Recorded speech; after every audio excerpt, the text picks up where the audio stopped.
নেওয়াজপুর উপজেলা বিএনপির সংগ্রামী আহ্বায়ক জনতা ইসরায়েল আলী সরকারকে তার মনোনয়ন ব্যক্ত করার জন্য দ্রুতভাবে অনুরোধ জানাচ্ছি।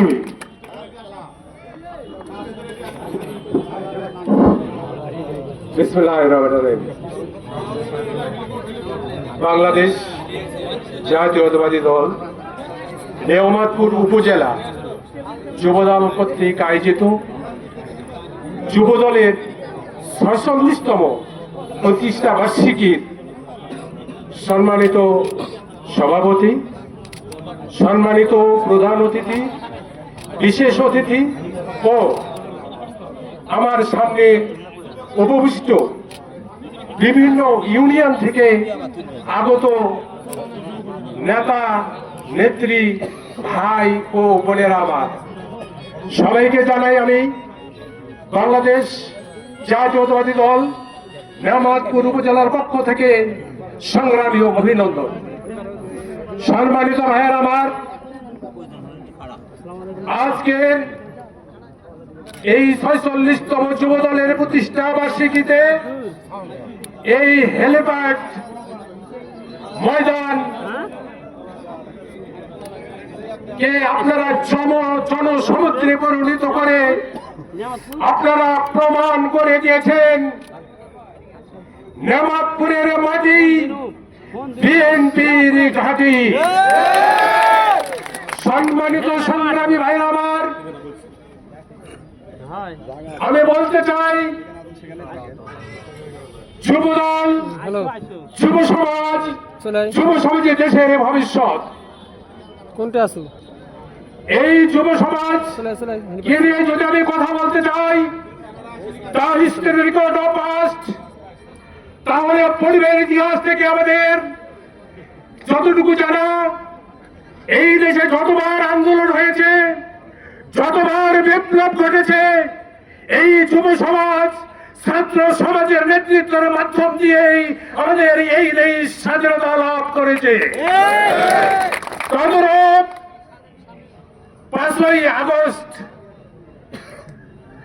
ছাত্র জনতা আর এই যুব দলের সংঘবদ্ধতার বিপ্লবের মাধ্যম দিয়ে স্বৈরা শাসক এই ফাসিস্ট শেখ হাসিনার পতন ঘটিয়ে আবারও এই যুবদল ছাত্র দল প্রমাণ করে দিয়েছে আগামী দিনের ভবিষ্যৎ এই যুবদল, আগামী দিনের ভবিষ্যৎ এই ছাত্র দল, তারাই পারে এই দেশকে একটা সুসংগঠিত এবং গণতন্ত্র রাষ্ট্র হিসাবে প্রতিষ্ঠিত করতে।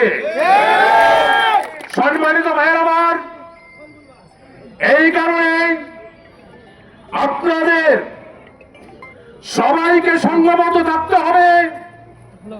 বর্তমান দেশের পরিস্থিতি আপনারা, আমি না বললেও আপনারা বিভিন্ন মাধ্যম দিয়ে, ইউটিউব থেকে শুরু করে প্রত্যেকটা সংবাদের মাধ্যম দিয়ে, টেলিভিশনের মাধ্যম দিয়ে আপনারা দেশের অবস্থা বুঝতে পারছেন। এই অবস্থাতে বাংলাদেশে গণতন্ত্র হারা একটি গণতান্ত্রিক অধিকার প্রতিষ্ঠা করার লক্ষ্যে আমাদের বাংলাদেশে গণতন্ত্র হারা মানুষের গণতান্ত্রিক অধিকার এবং ভোটের অধিকার, ন্যায্য অধিকার প্রতিষ্ঠিত করার জন্য আমাদের সার্বক্ষণিক প্রস্তুত থাকতে হবে।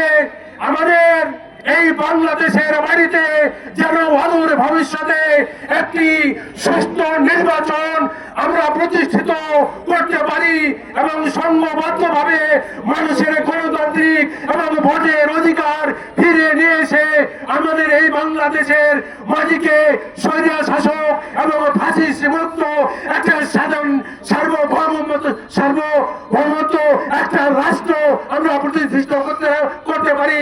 এই অঙ্গীকার ব্যক্ত করে সবার সুস্বাস্থ্য এবং দীর্ঘায়ু কামনা করে আমি আমার সংক্ষিপ্ত বক্তব্য শেষ করছি। খোদা হাফেজ। বাংলাদেশ জিন্দাবাদ, বাংলাদেশ জাতীয়তাবাদী দল জিন্দাবাদ। ধন্যবাদ সবাইকে।